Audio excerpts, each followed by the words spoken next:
নমস্কার বন্ধুরা, মন্ডল অ্যান্টিক চ্যানেলের পক্ষ থেকে আপনাদের সকলকে জানাই সাদর আমন্ত্রণ ও শুভেচ্ছা।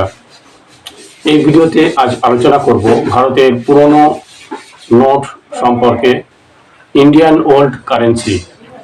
তো ভারতের পুরনো ইতিহাসে নোট যখন থেকে ভারতবর্ষে ইস্যু করা হয়, 1770 সাল থেকে ভারতবর্ষে প্রথম নোট ছাপানো হয়। তো সেই সময় থেকে শুরু করে আজকের দিন পর্যন্ত কিন্তু নোটের মধ্যে বিভিন্ন রকম ব্যাংকের ছাপ কিন্তু নোটে আছে, যেমন bank of Hindustan, bank of Bengal, bank of Madras, আরও এরকম কিছু ব্যাংক দ্বারা নোট ইস্যু করা হয়েছিল। তো আমরা এই ভিডিওতে প্রথম থেকে দেখব যে ভারতবর্ষে প্রথম যে নোট ইস্যু করা হয় সেটা কত সালে, কত টাকার নোট এবং তার ভ্যালুগুলি। প্রত্যেকটা নোটের কিন্তু ভ্যালু বা প্রত্যেকটি গণনার আমরা ধাপ বাই ধাপ দেখব। আপনারা ভিডিওটা দেখতে থাকবেন।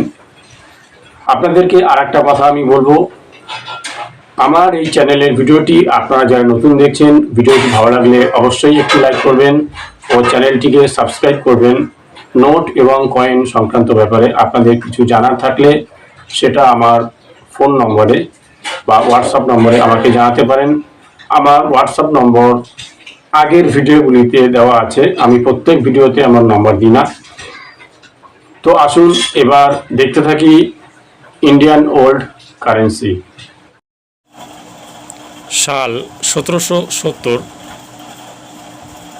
ভারতের সর্বপ্রথম যে নোটটি ইস্যু হয়, Bengal Presidency bank of Hindustan. তো এই যে নোটটি আপনারা দেখছেন বাঁদিকে, সর্বপ্রথম যে নোটটি ইস্যু হয় সেটাকে বলা হয় 16 টঙ্কা। বর্তমান টাকা কথাটি কিন্তু প্রাচীন ভারতে টঙ্কা আর রুপে ব্যবহার করা হতো, বলা হতো, তাই এই নোটটি 16 টঙ্কা। এছাড়া এই 1770 সালে এই ধরনের নোটের মতো আরও কিছু নোট জারি করেছিল। 4 সিক্কা, 16 সিক্কা, 20 সিক্কা, এই নামে কিন্তু নোটগুলি ইস্যু করা হয়। এছাড়া তখনকার সময়ে আরও কিছু নোট জারি হয়েছিল, 50 টাকা, 100 টাকা, 250 টাকা, 500 টাকা এবং 1000 টাকা। তখনকার সময়ে এর প্রত্যেকটি নোটকে কিন্তু সিক্কা হিসাবে বলা হতো। সাল 1809 সালে যে নোটগুলি ইস্যু করা হয়, এই নোটগুলি আগের নোটের কিছুটা পরিবর্তিত রূপ দেয়।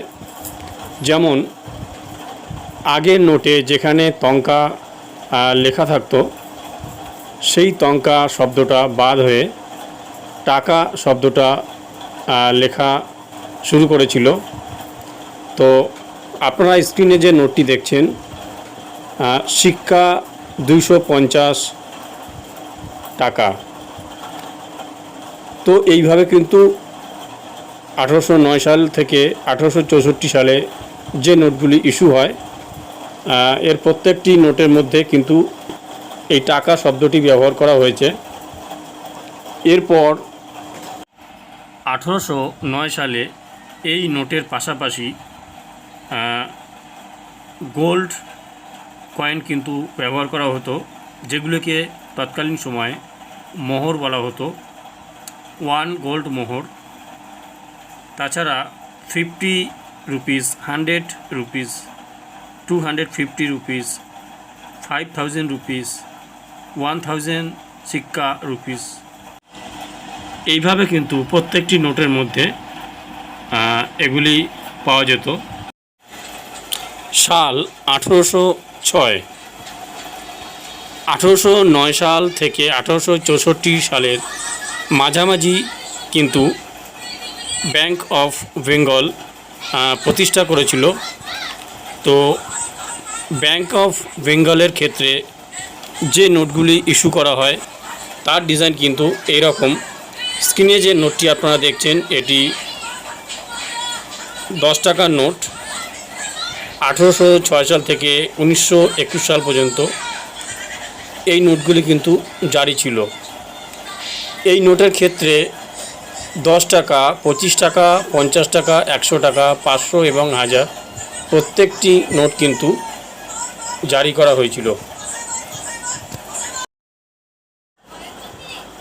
সাল 1819 থেকে 1831 এই সময় কিন্তু আরও কিছু নতুন ব্যাংক ইন্ডিয়ান নোটগুলি প্রকাশিত করে। Commercial bank, Calcutta bank, union bank, Mumbai Presidency bank of Mumbai, বিভিন্ন ব্যাংক থেকে কিন্তু নোটগুলো ইস্যু করা হয়। তো এর মধ্যে 5 টাকা, 10 টাকা, 20 টাকা, 500 টাকা এবং 1000 টাকা, 5000 টাকা বিভিন্ন ধরনের নোট কিন্তু ইস্যু হয়। এবং এই নোটগুলির ক্ষেত্রে যে যে ডিজাইন ইস্যু হয়েছিল তার ছবিগুলো আপনারা দেখেন।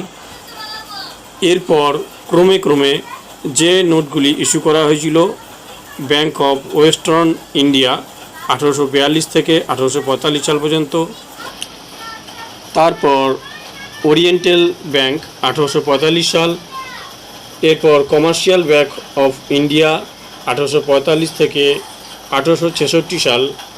এইভাবে কিন্তু বিভিন্ন টাইপের নোট বিভিন্ন ব্যাংক থেকে ইস্যু করা হয়। 1804 সালে মাদ্রাস প্রেসিডেন্সি এশিয়াটিক ব্যাংক,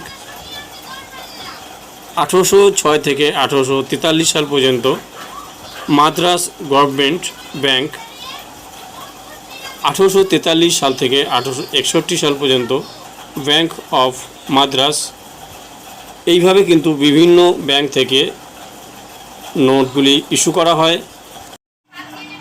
সাল 1861 থেকে 1867 সালে bank of Madras queen Victoria যে নোটগুলো জারি করেন তার মধ্যে 10 টাকা, 20 টাকা, 25 টাকা, 50 টাকা, 100 টাকা, 500 টাকা, 1000 টাকা এবং 3000 টাকার নোট ইস্যু করা হয়। কুইন ভিক্টোরিয়ার সময়ে নোটের মধ্যে যেসব ভাষা ব্যবহার করা হতো উর্দু, কাঁথি, হিন্দি, বেঙ্গলি, মারাঠি, কানাডা, তেলেগু, মালায়াম, তামিল, বার্মেস, চাইনিজ, উর্দু, বেঙ্গলি, গুজরাটি, এই প্রত্যেকটি ভাষা কিন্তু তখনকার নোটে ব্যবহার করা হতো বা নোটে লেখা ছিল।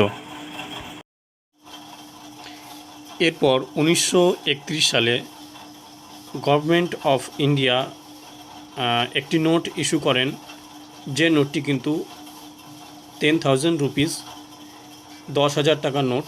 আপনারা এই নোটটি এখনও অনেকেই দেখেননি। এরপর 1917 থেকে 1932 সাল পর্যন্ত ভারতবর্ষের নোটে যে গভর্নররা সাইন করেছেন তার মধ্যে জর্জ 5-এর যে নোটগুলি আপনারা দেখবেন 1 টাকা, 2 টাকা, 5 টাকা, 10 টাকা, 100 টাকা এবং 10,000 টাকা।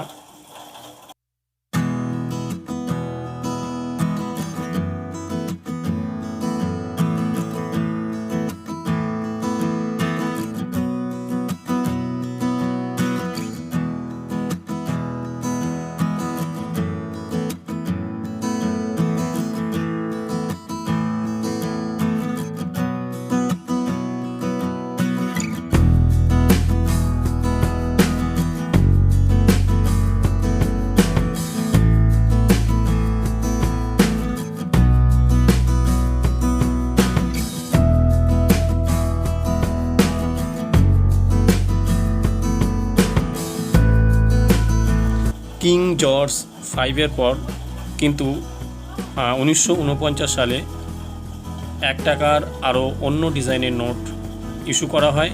তো তার সম্পর্কে আমি পরবর্তী কোনো ভিডিওতে জানাবো। আজ এই ভিডিওটি এ পর্যন্ত। সকলেই ভালো থাকুন, ধন্যবাদ।